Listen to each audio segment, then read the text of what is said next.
Alors, premier anniversaire des Amis de Quimper. Et voilà l'arrivée de Madame 1%. 100%, on va y arriver les gars, ouais. Yes. Salut. Bah voilà. T'aurais pu faire un effort sur la pancarte, mettre des tournures, des petits... C'est la crise, c'est la crise. Toujours aussi animée la place. Hein.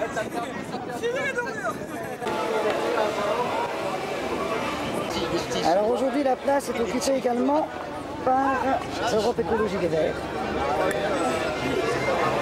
Ils ont fait un bel étalage de fruits et légumes bio, là, génial.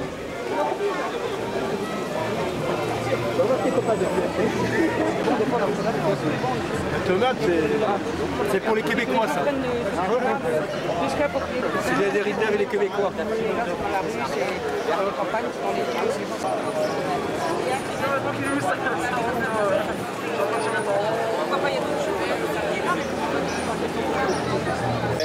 quelques mois, elles sont en train de tomber à l'eau. Donc voilà, ça c'est la deuxième victoire.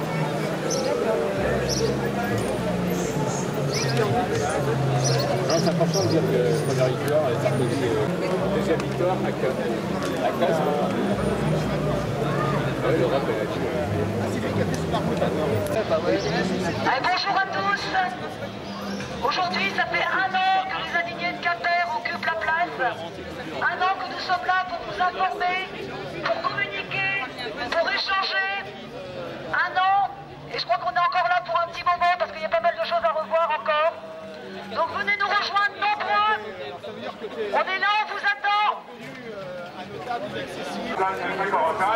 fait quand même 6 mois qu'on est ici tous les samedis matins. Donc aujourd'hui, pour les 1 an des indignés de Quimper, on vous a concocté un petit programme sympathique. Donc il y a André qui va venir nous parler du réveil des peuples sur la planète. Il y a Gérard qui va venir nous parler de la dette. Et puis on a en exclusivité mondiale Madame 1% sur la place Hérodique. On l'applaudit bien fort. On l'applaudit bien fort.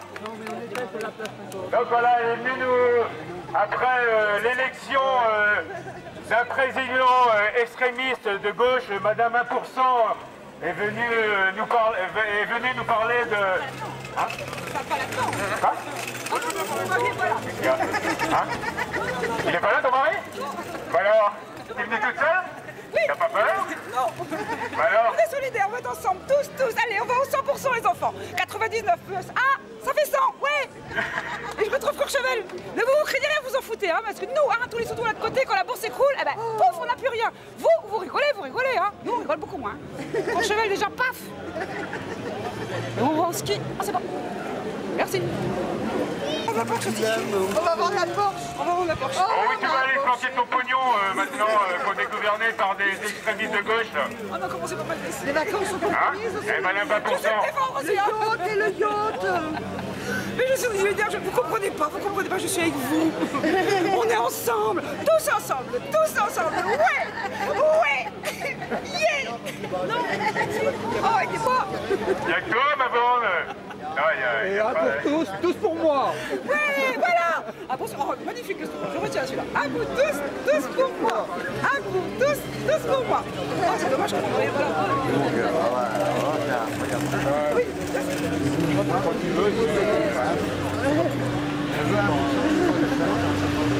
je mets la mode. En soutien avec tous les peuples en lutte à travers le monde. Et on a une pensée particulière actuellement pour nos amis grecs, bien sûr, mais aussi pour nos amis québécois. Voilà, alors le Québec et tous les autres peuples du monde, on est avec vous, on pense à vous. Bon bah les Verts sont venus s'installer avec nous, hein, à côté de nous, c'est parfait.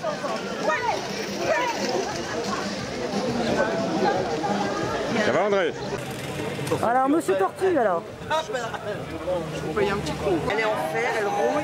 Oh, mais qu'est-ce que c'est que ça? Oh, mais il se passe toujours quelque chose à Quimper.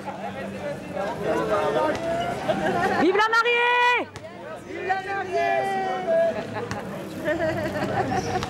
Le premier anniversaire des indignés de Quimper, ça fait 1 an qu'on est sur les places, Hérodique et Saint-Corentin. Alors j'ai laissé la parole à à Gérard qui va nous parler de la dette.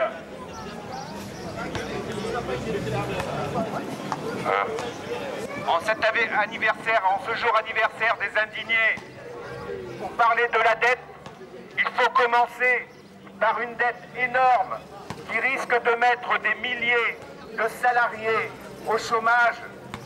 C'est la grande entreprise, le grand volailleur Doux, qui est parti faire des profits au Brésil, qui s'est endetté et qui revient aujourd'hui déposer le bilan.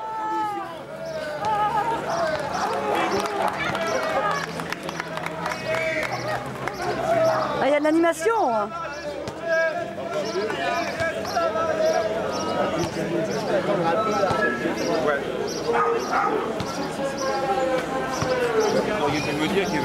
On ne peut pas parler de la dette publique sans évoquer le scandale qui est en train de se dérouler ici avec le dépôt de bilan, la demande de dépôt de bilan de l'entreprise Doux qui a contracté des millions et des millions d'euros de dette alors qu'il est allé faire des profits au Brésil.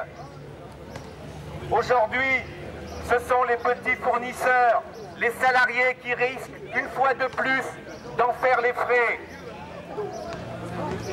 Le problème de la dette publique est identique. C'est au nom de cette dette publique qu'on est en train d'appliquer l'austérité, qu'on est en train d'appliquer et d'étrangler les peuples de Grèce, d'Espagne, du Portugal et bientôt de France. Cette dette, nous n'en sommes pas responsables. Depuis des années, les recettes fiscales, les recettes émanant des plus riches, les exonérations de cotisations sociales et d'impôts n'ont cessé de baisser. Pour pallier cette baisse, l'État n'a cessé d'emprunter aux plus riches. Et aujourd'hui, il rembourse à prix fort aux plus riches, aux banques.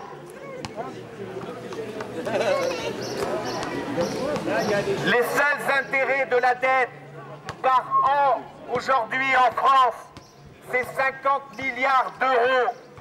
50 milliards d'euros, c'est l'équivalent du budget de l'éducation nationale, l'équivalent du budget pour la formation des enfants.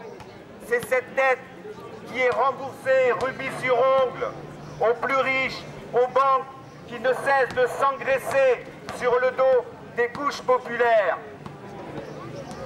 La totalité de la dette, intérêt et capital en France représente plus de 80% du produit intérieur brut, une somme énorme, 1700 milliards d'euros.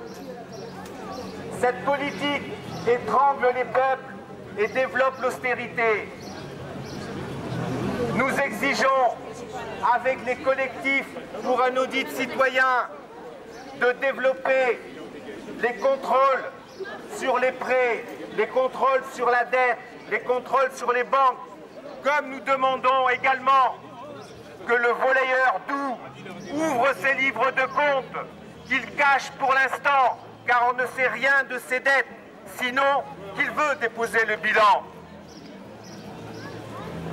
Nous exigeons avec les collectifs pour un audit citoyen un moratoire dans la situation actuelle, c'est-à-dire stopper les remboursements, voir quelle part de la dette est légitime et quelle part de la dette est illégitime, celle qui ne sert pas à construire des écoles, celle qui ne sert pas à aider à la formation, celle qui ne sert pas à l'investissement social.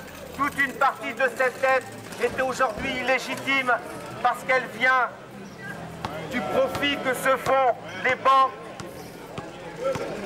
et les grandes entreprises. Avec nous, avec les collectifs, pour un audit citoyen de la dette, nous devons exiger ce moratoire, cette suspension du remboursement, car comme l'a dit le leader de Syriza en Grèce, on ne marie pas l'eau et le feu. Soit d'un côté, le nouveau gouvernement, élu il y a peu, rembourse la dette et fait payer l'austérité aux couches populaires, soit on suspend les intérêts de la dette et le paiement du capital, et on en arrête avec l'austérité et on réinvestit dans l'utilité sociale. Rejoignez les collectifs pour un audit citoyen, mobilisez-vous contre le paiement de cette dette, contre le paiement de ses intérêts.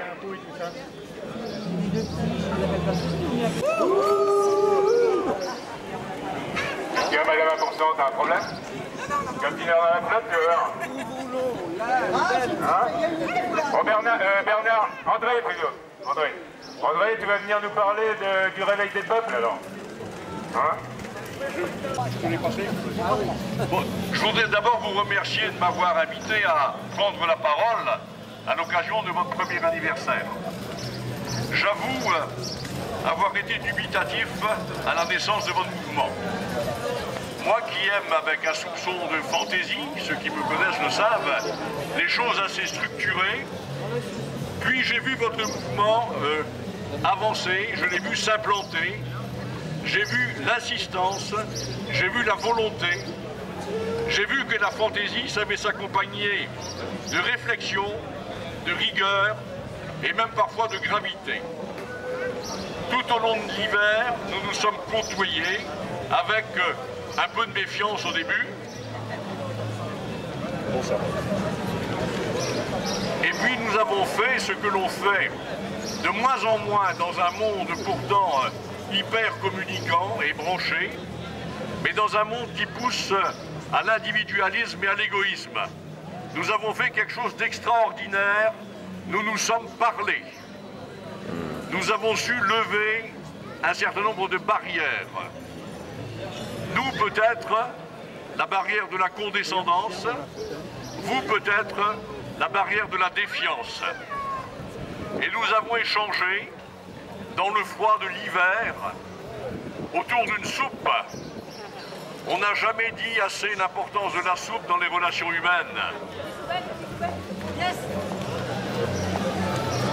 Nous avons échangé et nous nous sommes reconnus sur des valeurs largement partagées qui s'appellent tout simplement l'écoute, le respect. Nous nous sommes reconnus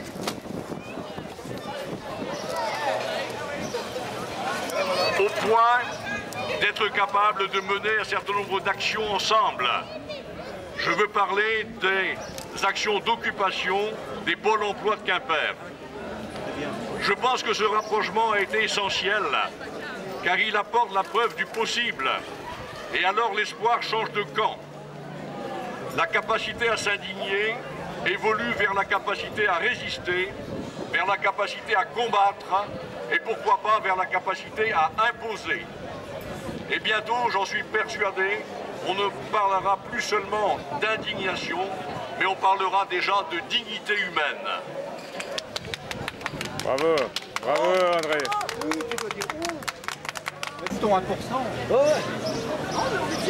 Sur le terrain des luttes, nous avons encore beaucoup à partager. D'abord, l'expérience.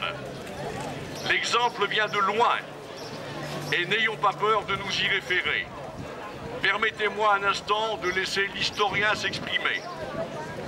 Cette capacité à nous indigner, d'abord, à résister ensuite, nous la puisons en effet dans notre histoire. La Bretagne a toujours été une terre de résistance. Depuis les bonnets rouges de Louis XIV, en passant par la Révolution française, et plus près de nous par les maquis de Trédudon-le-Moine et de Saint-Goazac. Nous la puisons aussi dans l'actualité plus ou moins proche. Je pense ici au puissant mouvement populaire,